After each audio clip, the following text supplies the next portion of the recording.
Il est des moments dans l'histoire des civilisations où les peuples ressentent la nécessité de se réinterroger profondément sur eux-mêmes, sur leur mémoire, sur leur savoir, sur leur place dans le monde et sur leur capacité à penser leur propre avenir. L'Afrique traverse précisément l'un de ces moments décisifs. Après des siècles marqués par les razzias, la colonisation, puis les recompositions politiques et économiques de l'époque contemporaine, une question fondamentale s'impose aujourd'hui avec force. Comment penser et construire la Renaissance africaine? Parler de Renaissance ici ne signifie pas simplement évoquer un progrès matériel ou une croissance économique. La Renaissance africaine renvoie avant tout à un processus intellectuel et civilisationnel. La redécouverte de l'histoire africaine, la réappropriation des systèmes de pensée du continent, la reconstruction d'une confiance collective dans les capacités créatrices de l'Afrique et, surtout, la capacité pour les Africains de produire leur propre cadre d'analyse du monde. Cette interrogation a été portée par de grandes figures de la pensée africaine, des pionniers du panafricanisme aux historiens et philosophes qui ont contribué à restituer la profondeur historique du continent. Tous, à leur manière, ont posé la même question essentielle. Comment une civilisation peut-elle se renouveler sans renier ses racines? C'est précisément pour explorer ces fondations intellectuelles de la Renaissance africaine que j'ai le privilège ce matin d'accueillir une figure majeure du monde académique et de la réflexion stratégique africaine. Mon invité est le professeur Jean-Emmanuel Pondy, universitaire de renom, spécialiste reconnu des relations internationales et observateur attentif des dynamiques politiques et intellectuelles du continent. Par son parcours académique, par ses travaux scientifiques et par son engagement dans les grandes questions qui traversent l'Afrique contemporaine, il fait partie de ces intellectuels africains qui contribuent depuis plusieurs décennies à penser la place de l'Afrique dans le monde et les conditions de son affirmation souveraine. Le professeur Pondy s'est distingué par une production scientifique abondante, une réflexion rigoureuse sur les relations internationales vues depuis l'Afrique, mais aussi par une capacité rare à articuler la réflexion académique avec les grands enjeux stratégiques du continent. Au-delà de ses travaux universitaires, il porte également une initiative importante que nous aurons l'occasion d'évoquer en début de cette émission, The Pondy Foundation, une fondation qui s'inscrit dans une perspective essentielle pour l'avenir du continent. Soutenir la réflexion, encourager la production intellectuelle et contribuer à la formation des générations qui auront la responsabilité de penser et de conduire l'Afrique de demain. Les fondations intellectuelles de la Renaissance africaine, telle est la première thématique d'une série d'émissions que nous produirons dans le cadre de l'émission Sagesse Kamit avec le professeur Jean-Emmanuel Pondy, que j'accueille avec beaucoup de plaisir pour la toute première fois sur les antennes de Kemet Télévision. Bienvenue, professeur. Merci beaucoup, monsieur Niamsi. Merci beaucoup. C'est un plaisir de te recevoir pour la toute première fois sur les antennes de Kemet Télévision. Il est partagé.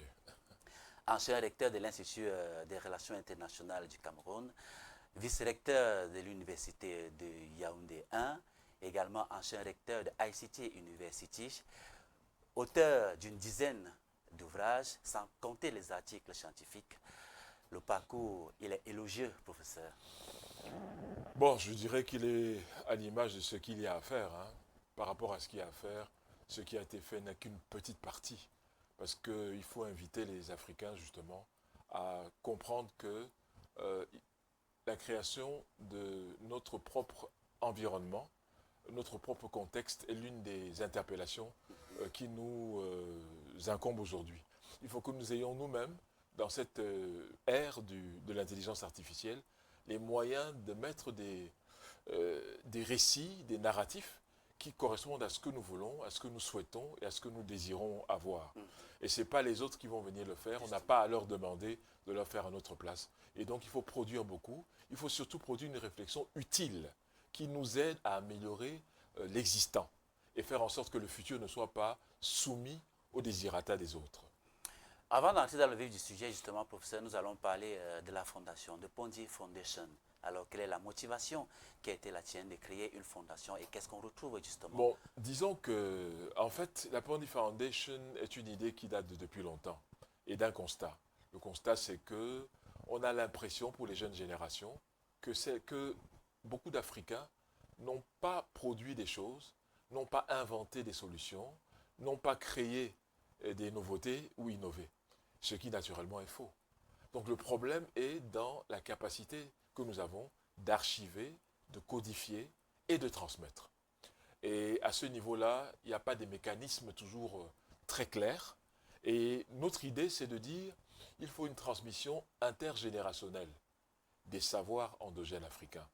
Il faut qu'il y ait une systématisation de cette transmission. Il faut qu'il y ait des archivages qui soient bien codifiés, bien mis à des endroits sûrs, pour que dans 100 ans, dans 200 ans, on puisse retrouver les traces de ce qui a été fait. Une civilisation, une position mondiale ne s'acquiert pas au petit bonheur, la chance. Ça doit être une approche bien pensée, bien mûrie. Et c'est pour ça que, quand on pense que d'autres ont inventé des choses, en fait, ils les prennent ailleurs très souvent et se les approprient pour en devenir les propriétaires. Voilà le problème que nous avons. Et nous avons constaté que, par exemple, un des mets camerounais qu'on appelle le poulet DG est désormais canadien. Tout simplement parce que des Canadiens sont arrivés au Cameroun, l'ont goûté, l'ont apprécié et sont allés le labelliser certainement à l'OMPI à Genève. Et c'est comme ça que notre patrimoine culturel, intellectuel, risque de disparaître, faute de comprendre qu'il faut absolument s'approprier la propriété intellectuelle de tous ces savoirs-là. Et tel est donc le rôle ou alors la mission de Pondy Foundation? L'une des missions essentielles, c'est celle-là. L'autre, c'est de soutenir l'excellence académique, technologique, l'excellence en termes de créativité et d'innovation. Parce que là aussi, on a constaté que les plus brillants de nos enfants, les plus brillants de nos jeunes, sont sans soutien réel. Il n'y a pas de structure pour soutenir ceux qui ont leur baccalauréat à 17 ans avec 18 de moyenne. Il n'y a pas une structure dédiée à cela. Et c'est un problème. Il faut donc que chacun, selon ses possibilités, puisse essayer de remédier à ce manque-là. Sur le plan géographique, où se situe The Pondy Foundation? C'est à Yaoundé, au quartier Coron. Mais c'est une fondation qui est une fondation culturelle et scientifique, je dirais. D'accord. Qu'en est-il de son inauguration, professeur? Bon, nous allons lancer, j'allais dire, l'inauguration officielle autour du mois de... D'abord, une première fois, nous aurons une grande conférence autour des mathématiques, les mathématiques et le développement de l'Afrique. Mais après cela, nous aurons une conférence holographique au mois de juillet sur la thématique justement de soft power comme outil de projection d'une renaissance africaine. D'accord. La Fondation pourra compter sur Kemet Télévision justement pour la couverture de toutes les activités qui s'y tiendront. Merci déjà. D'accord. Entrons dans le vif du sujet, professeur, les fondations intellectuelles de la Renaissance africaine. Et vous savez que la définition des concepts est le préalable méthodologique quand on aborde une thématique comme celle-ci. Alors, pour commencer, sur une base méthodologique claire, professeur, comment définis-tu rigoureusement le concept de Renaissance africaine? Bon, je dois dire que c'est difficile de le définir de façon très rigoureuse parce que c'est une comparaison avec une renaissance qui s'est faite en Europe, mais une comparaison, à mon avis, dangereuse et qui n'est pas tout à fait appropriée. La renaissance en Afrique a surtout trait à la capacité de reprendre le contrôle de notre propre initiative. Pourquoi? Parce que, et c'est le terme renaissance qui est important, donc ce n'est pas une naissance de l'Afrique, mais c'est une renaissance, c'est-à-dire quelque chose qui se produit une deuxième fois au moins. Alors, ça veut donc dire qu'on refuse l'idée, on réfute l'idée selon laquelle l'Afrique n'a pas eu d'histoire, l'Afrique n'a pas eu de civilisation, l'Afrique n'a pas eu de passé propre et autonome. Donc la Renaissance africaine rejette cette idée, réfute ces hypothèses, en disant que non, bel et bien, nous avons été au départ de l'humanité. Un ancien chef d'État français l'a d'ailleurs dit à une occasion en Afrique, que l'Afrique n'est pas suffisamment ancrée dans l'histoire. Bon, mais c'est plutôt que c'est lui qui ne connaît pas l'histoire de l'Afrique, ce n'est pas la même chose. Si vous ne connaissez pas l'histoire de l'Afrique, ce n'est pas la peine d'exposer votre ignorance de cette histoire en mondovision. C'est ce qui a été le cas. Parce que c'est une aberration réellement de prétendre que l'Afrique n'est pas encore entrée dans l'histoire, puisque l'histoire a commencé au point géographique appelé continent africain. Et plus précisément, dans la vallée du Rift, qui est donc la dorsale entre le Kenya et l'Éthiopie. C'est là où se trouve la vallée du Rift, dans l'est de l'Afrique. Donc nous ne sommes pas en train de subodorer sur des choses qui n'existent pas, Exactement. ou bien de fantasmer. Si vous allez là-bas, vous allez trouver les plus vieux ossements humains qui sont reconnus par les archéologues comme étant les plus vieux. Il n'y en a pas de plus vieux. Il y a d'ailleurs l'os d'Ishango. L'os du Shango se trouve plutôt du côté de la RDC. D'accord. Donc c'est pour dire qu'il n'est pas normal de venir nous donner des cours sur l'histoire à l'endroit précisément où l'histoire humaine a commencé. C'est paradoxal et c'est même quelque part grotesque. Et comment peut-on donc définir, selon le contexte africain, la Renaissance africaine pour ne pas justement imiter le concept de Renaissance de l'Occident? La Renaissance africaine, elle a trait en fait à la recomposition, au repositionnement de l'Afrique et à la prise de contrôle de son destin. C'est comme ça que moi je dirais qu'on peut considérer le phénomène de la Renaissance africaine. Et quels sont les outils de cette Renaissance africaine? Et déjà, quelle est la période? En fait, on part dans la fin des années 90 et le début des années 2000. Et l'une des personnes qui va mettre en avant ce concept, c'est le président Thabo Mbeki, président en exercice de l'Union africaine, parce que l'Union africaine va naître le 9 juillet 2002 en Afrique du Sud, à Durban. Et c'est à partir de ce moment-là qu'il va parler donc d'une diplomatie de la Renaissance africaine. Donc, chargée de porter aux quatre coins du monde la nouvelle situation de l'Afrique et les nouveaux espoirs et les nouvelles visions africaines. Et je crois que c'est comme ça qu'on a entendu parler de manière officielle sur le plan étatique de cette Renaissance. Maintenant, elle a plusieurs volets. Le volet historique, c'est comme je l'ai dit tout à l'heure, c'est de revenir sur ce qu'a été l'Afrique comme étant une composante, je dirais, chronologique. Parce qu'il y a eu une tentative de briser cette chronologie, cette évolution africano-centrée, pour y injecter une intrusion qui a eu lieu au XIXe siècle, avec la conférence de Berlin de 1884-1885, où on est donc venu créer une Afrique artificielle à partir des cartes géographiques qui n'existaient pas, mais qui a été créée et qui a donc été subordonnée à un ordre occidental et surtout européen, puisque l'Amérique, les États-Unis n'ont pas pris part à cette opération, mais on a donc présenté l'Afrique comme étant née à partir du Congrès de Berlin, ce qui bien sûr est une aberration. Et justement. Il y a eu 400 000 ans avant cela, 400 000 ans. Et aujourd'hui, il s'agit de regarder dans le passé de l'Afrique, qu'est-ce qui peut concourir à fortifier l'Afrique d'aujourd'hui et à projeter l'Afrique demain à partir de ses propres bases.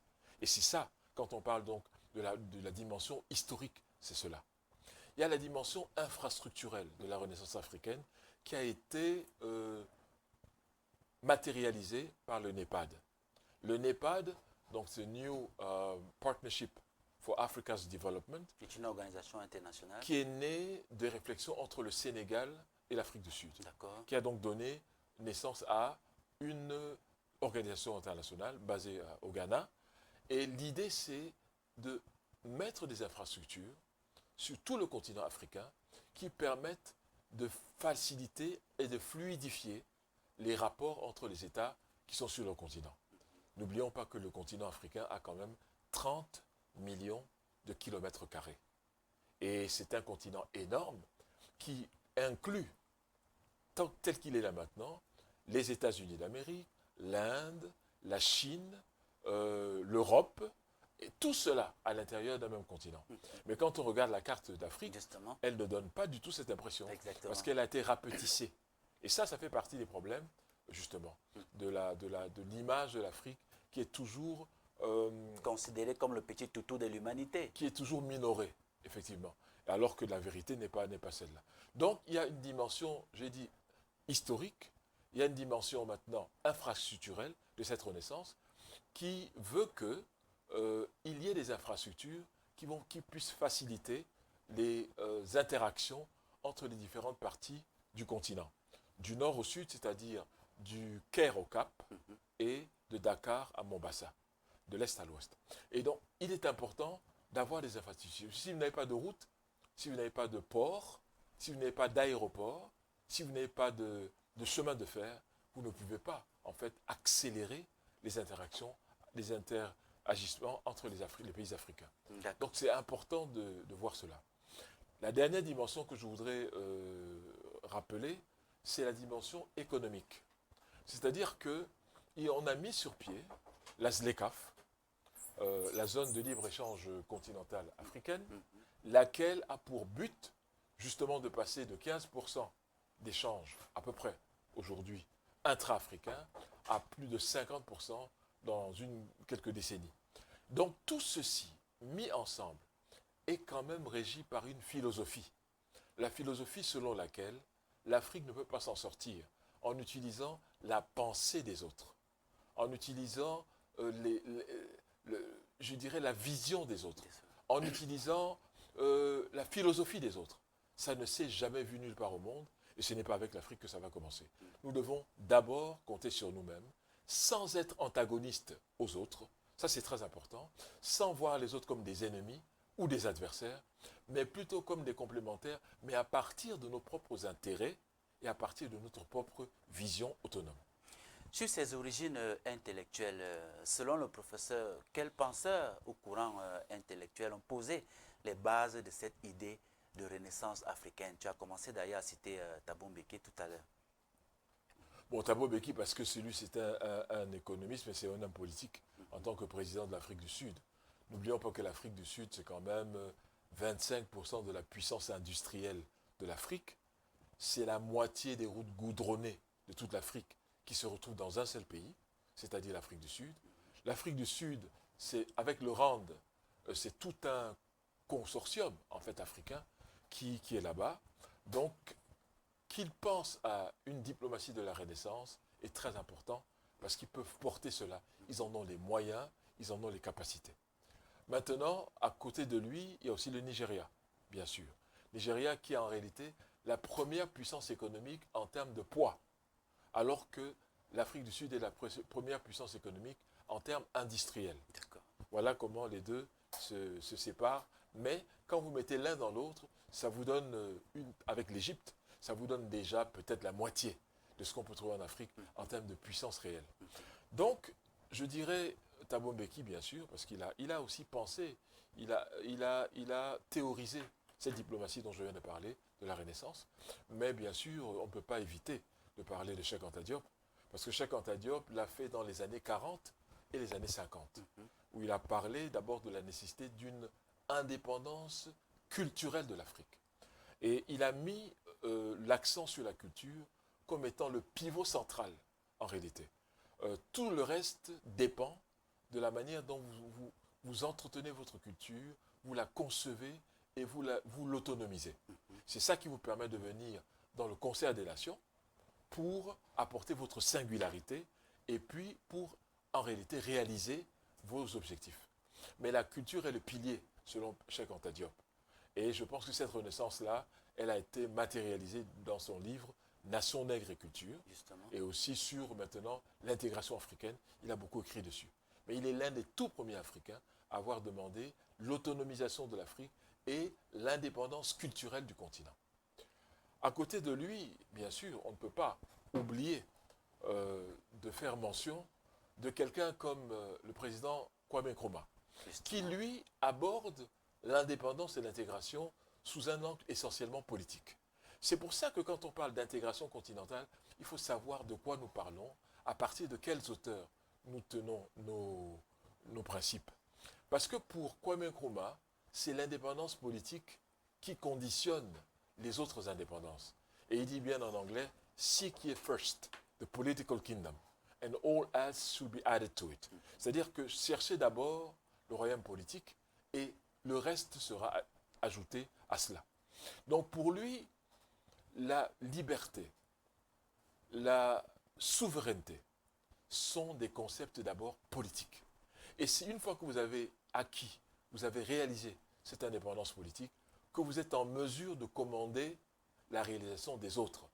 Donc il a une vision très politique des choses, Et pour lui, en fait, il ne parle il parle de l'ensemble de l'Afrique, puisqu'il inclut l'Afrique blanche, c'est-à-dire l'Afrique arabe, ce qui n'est pas le cas de Cheikh Anta Diop. Cheikh Anta Diop, quand il parle de l'Afrique, il parle essentiellement de l'Afrique subsaharienne, l'Afrique noire. Donc vous voyez qu'il y a déjà des différences dans la manière d'aborder ces questions-là. Et la Renaissance, tous les deux sont d'accord d'ailleurs, pour dire qu'elle implique une autonomie de la pensée, elle implique une vision claire de nos objectifs, et elle implique aussi une façon de s'affirmer dans le monde comme le peuple le plus ancien de la Terre. Pour ça, tous les deux, ils sont d'accord. Bien sûr. Parlons de souveraineté intellectuelle, justement, tu en as évoqué, professeur.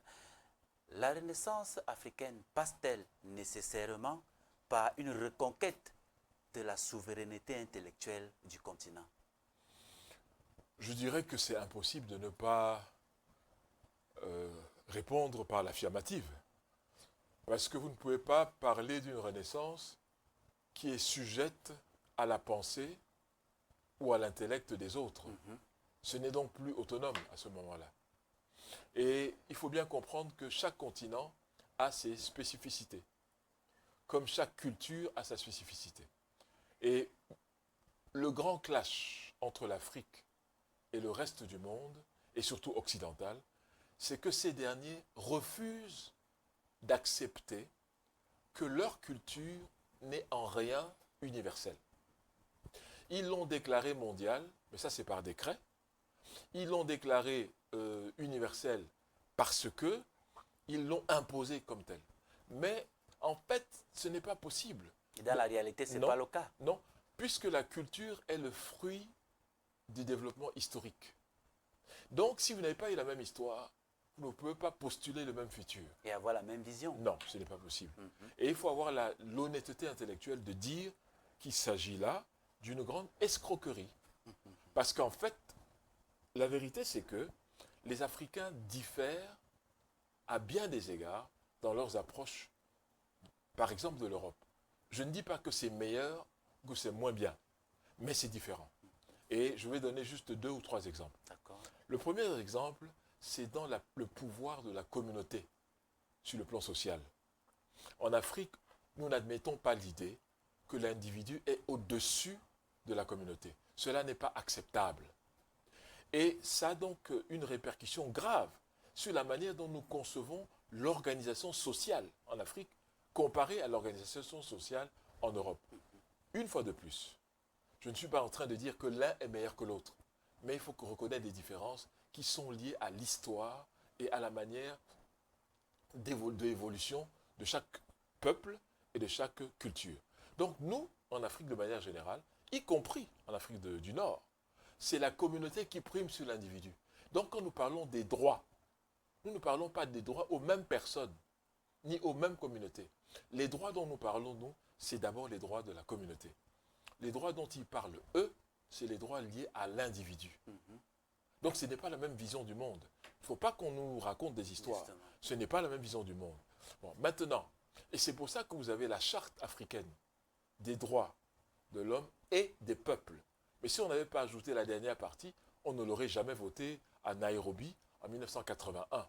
Parce qu'elle a été conçue, bien sûr, un peu avant, en 1980-79, mais elle a été votée par une résolution de l'OUA, des chefs d'État, à Nairobi, en 1981. Donc il a fallu qu'on ajoute cela pour que ce soit accepté ou acceptable dans un contexte africain. Maintenant, une deuxième différence entre l'Occident et nous, c'est qu'ils ont une notion selon laquelle ce qu'ils font là-bas est applicable au reste du monde. Mais ce n'est pas imaginable cela. Alors, si vous prenez l'Asie, l'Asie a évolué de façon autonome. Justement. Oui, et même l'Afrique, jusqu'au 19e siècle, nous n'avons pas grand-chose à voir avec l'Occident. Juste au moment où ils sont venus s'imposer à nous, et surtout par la force des armes, c'est-à-dire de la poudre qui a parlé et qui s'est imposée à nous. Mais si vous regardez des relations qu'il y avait eu avant, c'était des relations entre entités égales. Et ce n'est qu'après l'esclavage, c'est-à-dire il y a 3 siècles de cela, bientôt 4 siècles, que les choses ont changé, qu'ils ont commencé à créer des récits de subordination et d'infériorité pour justifier, entre guillemets, le forfait de l'esclavage. Quelles sont justement les motivations de l'Occident d'imposer son hégémonie, tant sur le plan intellectuel, tant sur le plan culturel et partant de leur vision du monde à d'autres peuples? Ben, je dirais de façon crue que c'est parce que ils ont besoin des possessions des autres Je pour pose cette pouvoir, question en tant qu'internationaliste. pour pouvoir Justement. assouvir leur propre réalité ou réalisation chez eux. Euh, la société occidentale, elle est basée sur quoi aujourd'hui? Sur l'automobile. Sur l'automobile. Or, ils n'ont pas vraiment, à proprement parler, de pétrole. Elle est basée sur le toute électricité. C'est-à-dire que ce soit à la maison, que ce soit dans les usines, que ce soit... Or, l'électricité, elle n'est pas disponible en tant que telle. L'uranium n'est pas disponible chez eux. Non, pas ces ressources-là. Voilà. Donc, en fait, leur prospérité est basée sur l'exploitation volontaire ou involontaire d'autres contrées. D'où la nécessité d'y aller. Mais au lieu de négocier comme cela aurait été normal, ils sont plutôt allés s'accaparer de ces choses-là et voire même les arracher. Et c'est là où se trouve le problème. On ne peut pas faire cela et parler en même temps des droits humains. Parce que même quand on parle des droits humains, ce n'est pas du tout une propriété occidentale. Ce n'est même pas une invention occidentale. Les premiers droits humains, et c'est là qu'il importe que la Renaissance africaine doit affirmer cela. Les premiers droits humains, c'est bien sûr la charte du Mandé de 1236. C'est-à-dire le jour où l'on intronisait Soundiata Keïta comme empereur du Mali. C'est ce jour-là, retraçable dans l'histoire, qu'on a lu pour la première fois la charte du Mandé, qui est une triple charte, et non pas une seule charte. C'est la charte des droits humains, c'est la charte des droits des animaux, et c'est la charte des droits de la nature. Donc c'est une charte qui, conceptuellement, est nettement plus avancée que la charte que nous célébrons aujourd'hui. Voilà. D'accord, professeur. Nous allons revenir sur le plan historique, justement, et même de la mémoire. Dans quelle mesure la réappropriation de l'histoire africaine constitue-t-elle un préalable à cette renaissance, justement? Bon, je dirais d'abord qu'il faut, en tant qu'universitaire, prendre des précautions. Les étudiants qui nous regardent, ou les apprenants qui nous regardent, même s'ils ne sont plus étudiants, doivent savoir qu'il y a un risque d'idolâtriser l'histoire de l'Afrique, de la rendre idyllique, de dire que l'Afrique a vécu comme une terre où coule le lait et le miel, c'est-à-dire un paradis sur terre. Ce n'est pas vrai. Ce n'est pas vrai. Il y a toujours eu des périodes de paix et des périodes de conflit en Afrique. Des moments de guerre, de confrontation, comme des moments de coopération. Entre les Africains. Entre les Africains, pendant tout ce temps-là. C'est vrai que beaucoup ne le pensent pas, professeur. Non, je crois que c'est important de le dire. D'accord. Maintenant, même s'il y a eu des antagonismes entre nous, ça a été toujours dans un esprit africain, dans une logique africaine de réconciliation, dans une approche de résolution de conflits qui correspond à nos principes, à notre philosophie et à notre façon de faire. Ce qui n'est pas le cas quand il y a eu le clash des civilisations. Justement. Voilà. Donc, je voudrais d'abord dire cela pour que nous n'apparaissions pas comme des laudateurs irresponsables qui racontent une histoire d'une Afrique qui est de par trop embellie, quoi. Faut éviter cela. Ayant dit cela, il y a quand même une logique africaine dans la manière de faire les choses. Ça, c'est clair. Et c'est cette logique-là que nous sommes graduellement en train de perdre. Vous avez beaucoup d'Africains qui vous disent « je suis un citoyen du monde » ou bien « je suis une citoyenne du monde ». Mais qu'est-ce que cela peut bien vouloir dire si vous êtes vide de votre propre être? Qu'est-ce que cela peut bien vouloir dire si vous n'avez rien à apporter au concert des nations? Très bien. En termes de spécificité. Vous bien. Croyez que les gens quitteront l'Europe pour venir apprendre des cartes en Afrique? Ça n'a pas de sens.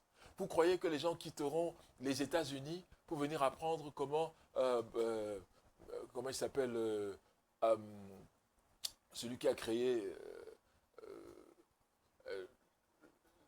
tout ce qui est comment il s'appelle encore, le jeune là, qui était aux États-Unis avant, Jobs, hein, Jobs, c'est Jobs, non? Bon, tous ces gens, ils ne quitteront pas les États-Unis pour venir apprendre comment Jobs a fait. Non, ils iront aux États-Unis, ils iront en Europe. S'ils veulent savoir comment est la civilisation chinoise, ben, ils iront en Chine ou au Japon pour apprendre la civilisation des samouraïs. Donc, il faut que nous ayons notre propre manière de voir le monde, de lire le monde, de le comprendre, et ainsi notre apport sera un apport qui sera valorisé, qui sera recherché et qui sera puissant et lourd. Et dans notre propre vision qui cadre avec le contexte dans lequel nous vivons.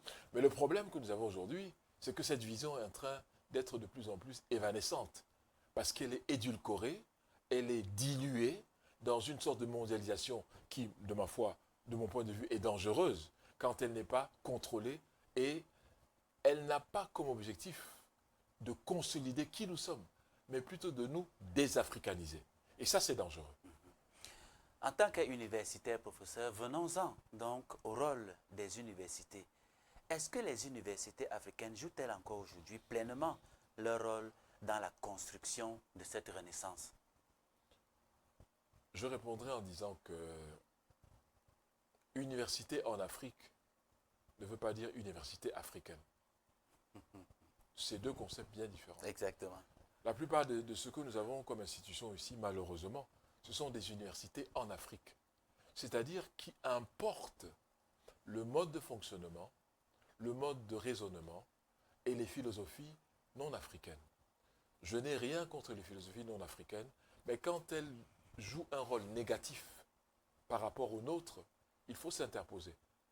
Donc, les universités en Afrique, ce sont des universités qui peuvent apporter quelque chose de positif, comme elles peuvent apporter quelque chose d'extrêmement négatif, c'est-à-dire apporter une disruption, apporter une rupture de l'ordre philosophique et conceptuel africain.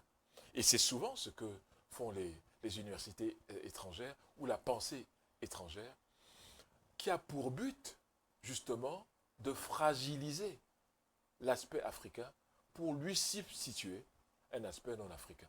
Pour moi, c'est dangereux et c'est même quelque part machiavélique. Maintenant, l'université africaine, c'est quoi? C'est une université qui a des bases et des fondamentaux africains, où on commence à étudier qu'est-ce que l'Afrique depuis 400 000 ans. Qu'est-ce qui s'est passé en Afrique en 400 000 ans? Je n'ai pas dit 4 siècles, je dis 400 000 ans. La plupart d'entre nous n'ont aucune idée, au-delà de 5 siècles ou 6 siècles, réellement, de ce qui s'est passé en Afrique. Et ça, ce n'est pas acceptable. Nous pensons l'Afrique à partir, hélas, du moment où d'autres sont venus, comme commerçants, comme explorateurs, comme aventuriers, écrire tout et n'importe quoi, parce que beaucoup ne comprenaient même pas ce qu'ils voyaient, mais on dit voici comment est l'Afrique. Et c'est cette Afrique déformée, c'est cette Afrique désafricanisée que nous avons ingurgitée et que nous ressortons et que nous enseignons malheureusement dans nos universités. Pouvez-vous comprendre que nous disions à nos propres étudiants que nous avons été découverts par les Portugais? C'est quelque chose d'incroyable. Et pourtant, des professeurs, des enseignants d'histoire africains disent cela à des apprenants africains. Mais c'est une aberration que de dire ça. Or, nous trouvons cela normal. On nous a découvert, pour le Cameroun en tout cas, en 1472, semble-t-il. Et la question que je pose toujours, elle est simple. Le royaume Bamoun a été créé par Chahreyen en 1394. Ce qui veut dire qu'il y avait une organisation politique déjà solide. Je dis 1394. Et c'est un royaume ininterrompu en termes d'institutions jusqu'aujourd'hui, en 2026. Comment peut-on découvrir en 1472 des gens qui se sont constitués déjà en royaume solide en 1394? Ce n'est qu'un exemple. Hein. Il y a encore des exemples bien avant cela. Donc, il faut déjà que nous arrêtions d'être ridicules en enseignant à nos enfants des concepts comme cela. Personne n'a découvert les Africains. Nous étions là, nous avons toujours été là depuis des millénaires, et ce qu'il faut plutôt dire, c'est qu'ils ont découvert pour eux-mêmes l'ignorance du fait que nous étions là avant. C'est ça qu'ils ont découvert et là nous sommes tout à fait d'accord. Une petite question colle, professeur. Est-ce que les universités dans lesquelles le professeur Pondy est passé et a été responsable sont des universités en Afrique ou alors sont des universités africaines? Peut-on identifier aujourd'hui au XXIe siècle une ou plusieurs universités qui sont les universités africaines et pas les universités en Afrique? Bon, il est très difficile d'avoir des universités africaines à 100% aujourd'hui. Parce qu'il faut répondre sérieusement à des questions, il ne faut pas rentrer dans des diatribes rhétoriques. Justement. Pourquoi c'est difficile? Parce que quand vous prenez les facultés de sciences, il est plus facile pour nous d'appliquer des concepts de Einstein et autres, parce que nous pensons que c'est ça la modernité. Et donc nous allons prendre le raccourci scientifique avec les laboratoires qu'il faut. Parce que là aussi, il faut que ces laboratoires soient comparables aux autres pour qu'ils puissent compétir sur la place scientifique mondiale. Donc, ce côté-là, je pense, c'est plutôt des universités en Afrique. Mais si vous prenez la faculté d'anthropologie, la faculté des arts, par exemple, et le département d'anthropologie, le département d'histoire, de plus en plus, ce sont des universités africaines parce qu'elles vont se préoccuper de reconstituer l'africanité de ce savoir. Donc c'est pour ça que je dis que c'est des universités aujourd'hui hybrides. Et nous ne sommes pas en train de dire qu'il faut se fermer au monde. Ça n'a pas de sens. Mais nous disons que nous devons puiser dans notre passé les aspects qui peuvent nous fortifier davantage pour pouvoir faire face à la multiplicité mondiale avec nos propres arguments. En attendant être définitivement comme l'université de Sankoré dans la ville de Tombouctou au Mali, qui a fait la fierté justement de notre continent. Bien sûr. Et encore faut-il maintenant que nous allons regarder les manuscrits de Tombouctou. Parce qu'il y en a des centaines de milliers. Mais ils sont écrits en arabe et ils ont même failli être brûlés par des gens qui se disent des islamistes extrémistes et intégristes. Je dis bien qui se disent, parce que je ne suis pas persuadé que ce soit des bons musulmans. C'est ceux qui veulent tuer la religion musulmane en tuant les imams d'abord. Je ne vois pas en quoi on peut vraiment les considérer comme des vrais islamistes ou bien des vrais musulmans. D'accord. Professeur, sur les modèles de développement, la Renaissance africaine suppose-t-elle des modèles de développement spécifiquement africains? Elle suppose des modèles de développement qui tiennent compte des besoins des Africains. Et je pense que là se trouve un grand problème. Parce que tout le concept de développement, tout le concept d'émergence, tout le concept de tiers-monde, tous ces concepts n'ont jamais été élaborés par les Africains. Jamais. C'est soit des penseurs européens, soit des institutions internationales qui ont pensé ces concepts. Et pratiquement jamais, il n'est venu à l'idée de demander ce que pense le paysan africain, ce que pense la société civile africaine, ce que pensent les philosophes purement africains, ce que pensent les médecins africains traditionnels. Et je crois que c'est l'une des raisons pour lesquelles nous sommes condamnés à répéter les échecs, pas ad vitam aeternam, mais de façon assez longitudinale. Et je crois qu'on doit avoir l'humilité de savoir que ces personnes dont je viens de parler, dont le paysan est justement l'exemple par excellence, en savent plus sur ce qu'il faut faire que nous qui sommes possesseurs des PhD et autres agrégations. Il faut avoir l'humilité de se dire que si ces gens, ces personnes, sont là depuis 4 siècles, depuis 5 siècles, ils ont quand même une connaissance approfondie des us et coutumes de la terre, avec laquelle ils ont une relation symbiotique. Parce que le concept de la terre en Afrique n'est pas comme le concept de la terre en Occident. La terre ne se vend pas en Afrique, contrairement à ce que nous voyons aujourd'hui. Non, la terre appartient à la communauté. Donc, elle est utilisée par ceux qui en ont le plus besoin à un moment précis, qui cèdent cette utilisation à d'autres qui sont dans la même situation plus tard. Donc, l'idée même de titre foncier, ça n'a pas de sens dans la culture africaine pure. Non. Le chef d'un groupe ethnique est chef parce qu'il a la capacité de distribuer, selon les besoins du moment, l'utilisation de la terre à un groupe précis et qui va recéder cette utilisation à d'autres groupes qui en auront besoin à un autre moment de l'histoire. Donc, cette idée qu'on vient posséder et on privatise la terre pour une famille, pour un clan, pour une personne, ce n'est pas une idée qui correspond à la civilisation africaine proprement parlée. C'est encore possible au XXIe siècle, chez nous en Afrique, professeur? C'est encore possible de voir justement des chefs de communauté qui distribuent les terres à ceux qui en ont besoin aujourd'hui? C'est encore possible? Moi, je pense que s'il faut faire des titres fonciers, il faut les faire par communauté, tout simplement. C'est-à-dire, on prend des grands hectares et on dit que ça appartient au clan de tel groupe. C'est comme ça qu'on devrait faire, mais pas que ça appartient à un individu en tant que tel. Parce que ça pose problème. Sauf si l'individu est conscient du fait qu'il doit être au service de la communauté lui-même et que ces terres qu'on lui a léguées sont des terres qu'il doit mettre au service de sa communauté. Il y a des personnes comme ça et qui le font effectivement. Donc, on doit revenir toujours aux besoins de la communauté et aux besoins du groupe en tant que tel. Mais on ne doit pas privatiser de manière à exclure les autres d'utilisation alors qu'ils en ont besoin, alors que vous ne faites même pas usage de ces terrains-là. Ce n'est pas normal. D'accord. Pour rester sur le volet modèle et développement, quel est le rôle véritable des intellectuels africains, intellectuels entre guillemets, pour ne pas modéliser justement les systèmes africains, notamment le système éducatif, le système politique et même économique, pour que le continent s'appuie sur ce socle-là justement pour son développement véritable? D'abord, moi je crois qu'il faut faire attention au terme intellectuel. Ça signifie quoi? C'est ça que ça veut dire.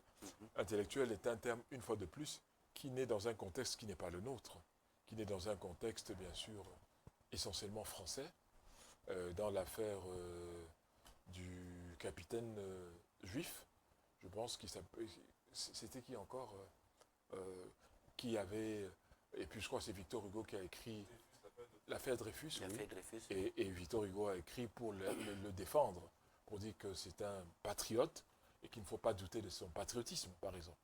Donc, c'est ce mouvement de l'esprit pour défendre une cause qu'on a là-bas appelé un mouvement intellectuel. Bon, nous aussi, nous avons des causes, bien sûr, et donc on peut assimiler de façon comparative. Mais je pense que toute personne qui a la capacité de réfléchir pour résoudre des problèmes sociétaux est pour moi un intellectuel. C'est très important. Toute personne qui a la volonté de changer les choses pour un mieux vivre de sa société est un intellectuel. Donc l'intellectuel, ça ne veut pas dire que vous avez accumulé des diplômes. Très bien. Vous êtes un accumulateur de diplômes, vous êtes quelqu'un qui possède une série, une collection de diplômes, c'est ce que vous êtes à ce moment-là. Mais vous n'êtes pas un intellectuel dans le sens transformatif. Vous devez avoir ce feu de changer les choses pour que les êtres humains vivent mieux. C'est ça pour moi un intellectuel. Et donc il y a fondamentalement une différence entre un diplômé et un intellectuel. Bien entendu, c'est clair, c'est clair. Vous pouvez avoir même des brillants universitaires. C'est-à-dire qu'ils ont une capacité de retransmettre le savoir. C'est un talent. C'est un talent dont on a besoin aussi. Une capacité d'expliquer les choses de façon tellement merveilleuse. C'est une transmission de connaissances. Ça, c'est bien. Mais ce n'est pas un intellectuel, parce qu'il ne résout pas les problèmes. Vous comprenez? D'accord, professeur. Il améliore la compréhension des problèmes, ce qui est peut-être la première étape pour maintenant aller vers la résolution.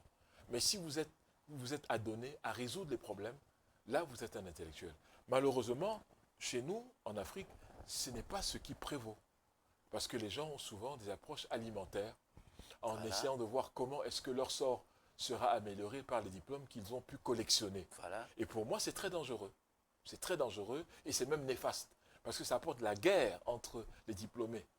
La guerre entre les personnes qui veulent accéder à des postes, non pas pour servir la nation, non pas pour être des éclaireurs et des boussoles, non, mais pour se servir d'abord et pour s'accaparer des biens publics. Ça, ce n'est pas acceptable, selon moi. D'accord. Nous nous acheminons inexorablement vers la fin de cet entretien parce que nous avions 1 heure, professeur. Alors, Nous allons parler de l'Afrique et du système international. Dans un monde en recomposition géopolitique, quelles conditions permettent justement à l'Afrique d'affirmer réellement cette renaissance? Bon, d'abord, je dois commencer par une, j'allais dire, une mise au point. Les Africains que nous sommes devons tous comprendre que la scène internationale est une scène de combat, où le seul concept que l'on y comprend, que l'on y exerce, c'est le concept de l'intérêt. Il y a des batailles par rapport aux intérêts de chaque groupe. Donc l'idée selon laquelle il y a de la philanthropie, l'idée selon laquelle on exerce de la bonne action pour aider tel continent, pour aider tel peuple, pour venir au secours de tel autre. Il faut que les Africains comprennent que ce sont des concepts qui sont faux parce que ça n'existe pas sur la scène internationale. On va s'occuper de vous, on va s'intéresser à vous quand vous serez en mesure de faire valoir vos propres intérêts, d'abord par vous-même et par votre propre analyse. Donc, aujourd'hui, nous sommes dans un monde qui est en pleine transition, en pleine fluctuation. Et pour les Africains, c'est une bonne chose. C'est une bonne chose. Le détroit d'Ormuz, par exemple, est aujourd'hui fermé. Parce que c'est l'endroit où transite 70% au moins du pétrole mondial. Pétrole mondial, oui. Je dirais que pour les Africains que nous sommes, il y a des pays producteurs de pétrole en Afrique, notamment le Nigeria, la Libye, le Congo, mais dans une moindre mesure, l'Angola. Voilà 4 ou 5 pays qui sont des poids lourds en termes de production pétrolière. C'est le moment ou jamais de se mettre ensemble en consortium pour pallier à ce qui se passe au détroit d'Ormuz. Je pense que c'est le moment ou jamais de le faire. Nous n'avons pas à nous lamenter en disant nous n'avons pas de pétrole parce qu'on a... Non, nous produisons du pétrole. Réorganisons-nous et fournissons du pétrole à ceux qui en ont besoin parce que nous allons maintenant changer de statut. Et pour cela, on doit se mettre ensemble en tant que pays africains pour le faire. Et nous allons donc doubler la puissance et la force de frappe de l'Afrique si nous le faisons. Les lamentations sur la fermeture du détroit d'Ormuz ne sont pas ce qui va changer les choses pour nous. Mais nous avons l'opportunité d'accroître nos revenus parce que nous possédons ce pétrole dont les autres ont besoin. Comment nous organiser pour le leur livrer, mais selon nos propres termes et selon nos propres intérêts? Voilà la question, à mon avis, qui se pose aujourd'hui. En quoi ça sera une bonne chose pour l'Africain, cet Africain-là justement, qui épouse la vision du monde occidental? Nous avons vu au Nigeria des gens porter des pancartes pour,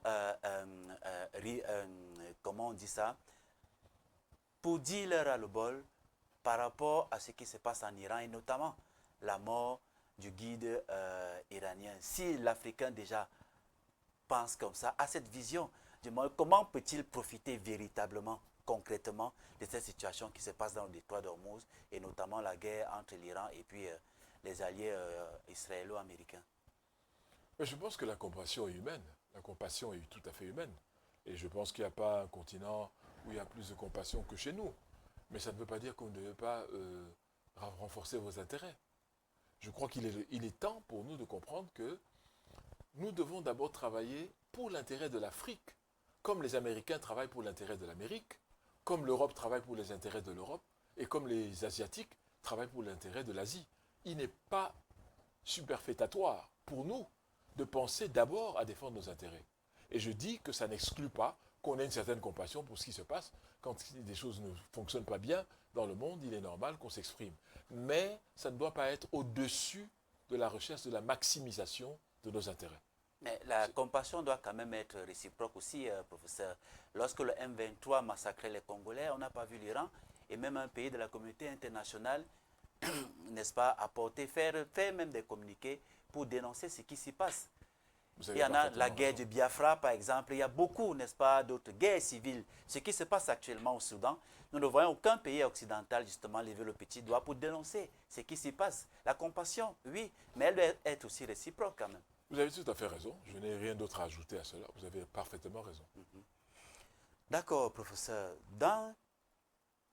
Sur le plan de la vision et l'avenir, c'est peut-être la dernière question pour sortir.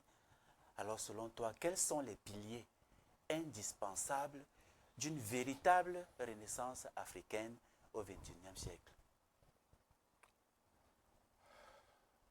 Je dirais que l'obstacle à la renaissance africaine, c'est d'abord et avant tout l'Africain lui-même. Ça peut paraître choquant à certains, mais ceux qui regardent bien la façon dont l'Afrique évolue, je pense, seront d'accord avec moi.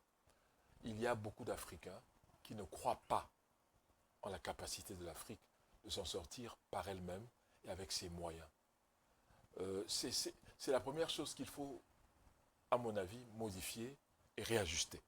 Si vous n'avez pas confiance en vous-même, si vous ne croyez pas que vous avez les atouts pour vous en sortir, pourquoi les autres croiraient-ils en vous? Il n'y a aucune raison. Il n'y a aucune raison. Donc je pense que l'Afrique possède, et j'en suis convaincu, l'Afrique possède tous les atouts aujourd'hui pour s'autonomiser davantage et pour maîtriser sa propre destinée. Ça, j'en suis sûr à 100%. Le problème, c'est nous-mêmes. Le problème, c'est les compromis, les pis-aller, les petites ententes, les 10% que nous recherchons, etc. Et nous laissons de côté le sort du peuple africain. Le sort du peuple africain dont nous tous, qui avons pu émerger d'une manière ou d'une autre, avons la responsabilité du bien-être. Il ne s'agit pas de seulement dire c'est les politiciens, c'est le gouvernement seulement. Non, nous tous, là où nous sommes, qu'est-ce que nous faisons pour que les choses aillent mieux pour le peuple d'Afrique? C'est ça la véritable question. Et si vous n'avez pas de réponse à cela, vous faites partie du problème et non de la solution au problème. Et je crois que c'est trop facile de toujours chercher dans les autres la raison du problème. Cherchons en nous-mêmes, y compris moi qui parle. Qu'est-ce que je fais au quotidien pour que les choses changent? C'est ça la vraie question. C'est la plus difficile. Et comme on ne peut pas y répondre de façon réelle, en se regardant dans un miroir, c'est pour ça que nous cherchons toujours des motifs pour expliquer ce qui nous arrive par le fait des autres. Je crois donc que le grand problème de l'Afrique d'abord, c'est un changement interne de notre mentalité. Nous devons comprendre que nous devons être les uns pour les autres des appuis et revenir à la philosophie africaine de l'Ubuntu, de l'Ujama, je ne sais pas moi, de Uhuru, toutes ces philosophies, ce n'est pas pour rien que nos ancêtres, depuis 400 000 ans, les utilisent. Parce qu'ils savent que c'est dans la solidarité, c'est dans la mise en commun et la mutualisation de nos efforts que nous en sortirons. Or, beaucoup d'Africains, malheureusement, ne le croient plus aujourd'hui. Et ce n'est pas étonnant que nos richesses soient exploitées ailleurs, que nos cerveaux que nous formons ici n'aient qu'une obsession, c'est de quitter l'Afrique pour aller vers l'endroit où les richesses africaines sont exportées, exploitées, alors que nous devons le faire ici. Donc pour moi, l'une des façons de faire serait de s'assurer que nous transformons notre richesse sur le continent africain, nous créons une plus-value économique et technologique, et nous avons la capacité désormais d'anticiper et de nous projeter dans 50 ans, dans 100 ans, et non pas toujours d'improviser. Et je crois que si nous avons tout cela, la première chose, c'est d'abord la foi en soi-même, la connaissance de qui nous sommes. Car si vous ne savez pas qui vous êtes, il est inutile de dire que vous êtes un citoyen du monde. Et dans quel monde évoluez-vous? Pour moi, donc, nous devons travailler sur nous-mêmes, travailler sur nos concepts, et puis raffermir l'africanité qui est dans ces concepts, non pas contre les autres, je répète, mais nous devons d'abord travailler pour nous-mêmes, pour que nous arrivions sur la scène internationale avec notre spécificité, avec notre propre assurance. Le professeur est très confiant, mais je vais être incisif, parlant de déclic, justement parce que les discours, nous avons des beaux discours, depuis Kwame Nkrumah, en passant par le Cheikh Anta Diop, Théophile Obenga, et aujourd'hui, pas seulement aujourd'hui, le professeur Jean-Emmanuel Pondy, nous avons de très beaux discours. Mais sur le plan matériel, sur le plan pratique, il n'y a pas ce déclic-là, justement, qui change cette mentalité des Africains. Allons nous continuer toujours par ces discours. Et si oui, on commence par quoi véritablement pour que, à partir de cette émission, juste après cette émission, que tous ceux qui ont suivi commencent à faire une introspection et commencent par changer eux-mêmes. Non, moi, je pense qu'il est dangereux de dire aux Africains que rien ne change en Afrique. Ce n'est pas vrai. Autant dire que tout change en Afrique est faux, autant avancer que rien ne change en Afrique n'est pas correct. Je crois que dans ces choses, il faut que nous soyons sérieux dans ce que nous présentons comme analyse. Il y a des domaines où l'Afrique a inévitablement avancé. Il y a des domaines où nous avons régressé. Et je crois qu'il s'agit pour nous de faire une sorte de bilan. Si vous prenez, par exemple, au moment où l'OUA a été créée, le 26 mai 1963 à Addis Abeba, quel avait été le diagnostic de l'OUA en 1963? Eh bien, si vous allez dans Time Magazine de 1963, ils ont dit que c'est une organisation qui n'a pas plus de maximum 2 ans. Elle va éclater à cause justement des haines intra-africaines, elle ne pourra pas tenir. Eh bien, est-ce que ça s'est passé ainsi? Non. Pourquoi? Parce que la notion d'unité africaine, elle est une notion qui est mystique pour les Africains. Il n'y a aucun Africain vivant qui va venir vous dire que je vais travailler contre l'unité de mon village. Même s'il le fait en réalité, il ne pourra pas vous le dire. Parce que ce n'est pas acceptable. Donc, il y a des choses que nous avons symboliquement réussies. Déjà, l'OUA est la seule organisation au monde aujourd'hui à avoir l'entièreté de tous ses membres du continent qui lui appartiennent. Ça n'existe pas.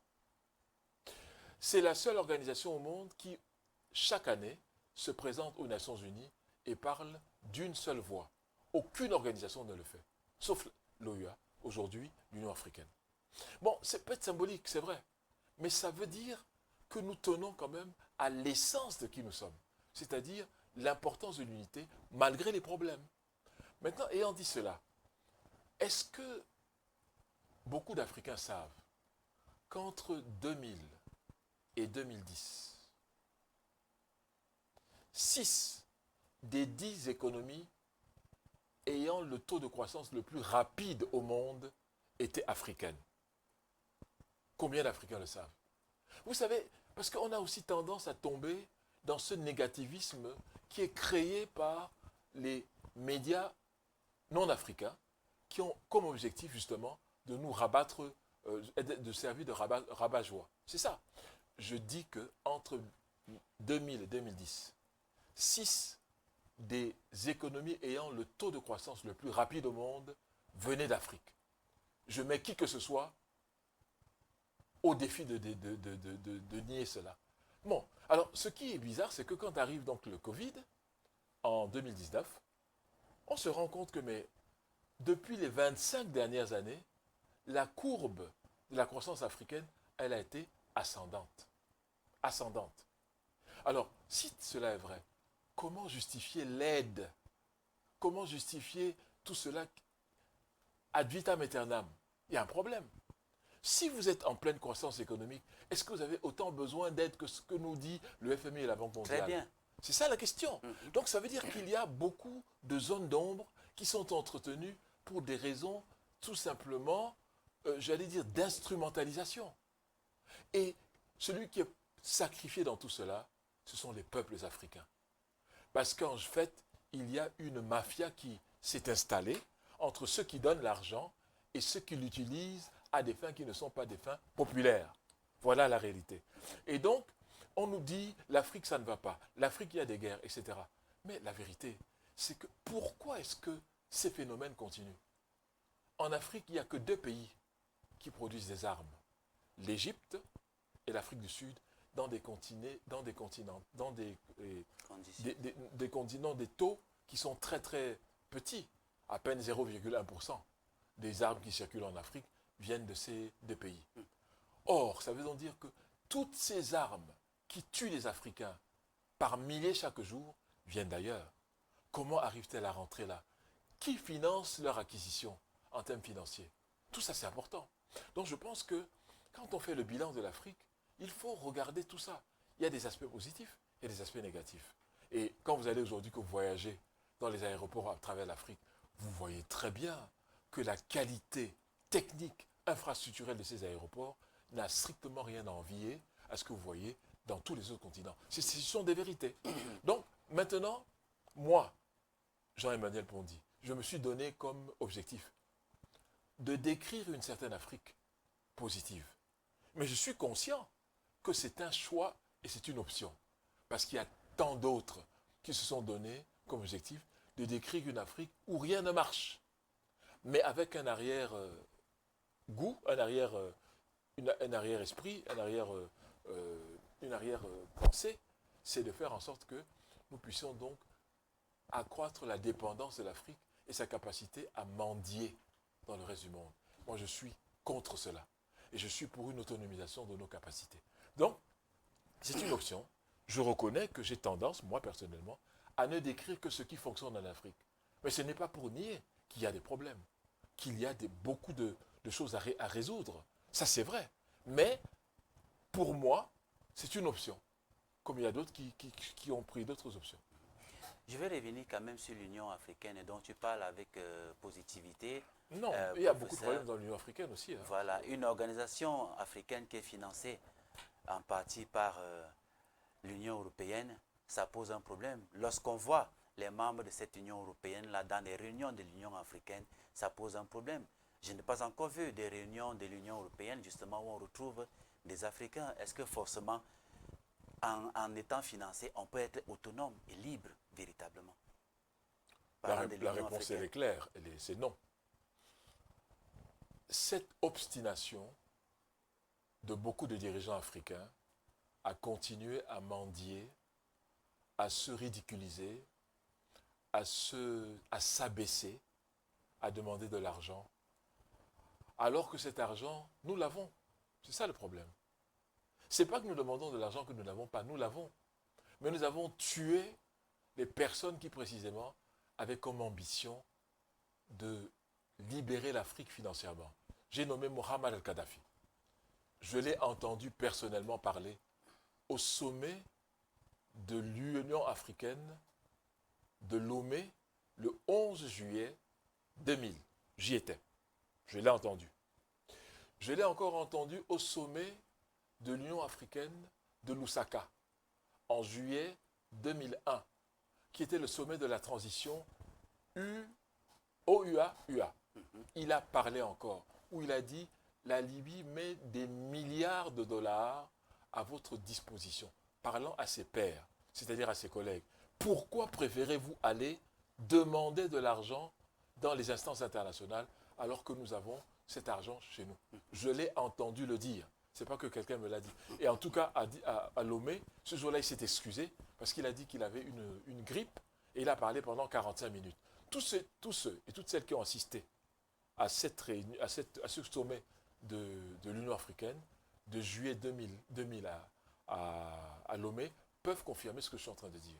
Donc je ne suis pas en train de parler des choses que je n'ai pas eu la chance ou l'opportunité de voir. Il y a d'ailleurs les archives sur Internet dont on peut consulter. Donc vous comprenez que c'est un état d'esprit qui est à déplorer. Celui de s'agenouiller, de penser que nous ne pouvons rien par nous-mêmes. Mais c'est parce que notre système éducatif nous a inculqué cela, non pas dans notre conscient, mais dans notre subconscient, ce qui est encore plus grave. Alors, je disais que nous avons les capacités, nous avons cet argent. Pourquoi?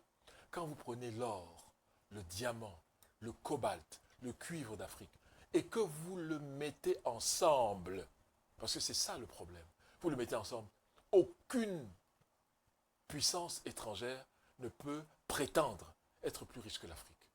Aucune. Mais nous avons ce culte de la désunion qui nous a été apprise. Et surtout, le mythe selon lequel on ne peut s'en sortir qu'avec l'appui des autres. Moi, je crois que la coopération internationale n'est pas une mauvaise chose. Mais elle ne doit pas devenir une subordination à l'international, comme on le regrette aujourd'hui. Donc pour moi, l'Union africaine doit se reprendre et doit en fait s'assurer que les décisions sont prises in camera, c'est-à-dire entre les pays de l'Union africaine seulement. Et même pas à des moments où les gens le savent. Il faut aller dans des endroits comme l'île Maurice, comme les Seychelles, dans des réunions de crise et stratégiques pour décider, comme les Chinois l'ont fait. La route de la soie, nous n'avons pas vu là où ils se sont réunis pour ça. Nous n'avons pas vu comment ils ont fait pour devenir la puissance économique, la première puissance commerciale du monde. Aujourd'hui, ils le sont. Mais ils ont bien eu des processus pour cela. Et il faut que les Africains arrêtent d'exposer sur la table mondiale quels sont leurs objectifs et quelle est leur vision. Je pense qu'il faut beaucoup de discrétion dorénavant. Merci infiniment, professeur, pour ce premier acte. L'une des missions de Kemet et Télévision, c'est de promouvoir également les langues maternelles en tant qu'une chaîne de télévision thématique à caractère traditionnel. Alors, je soumets souvent mes invités en fin d'émission à un tout petit exercice, c'est-à-dire de regarder la caméra et de dire un mot en langue maternelle.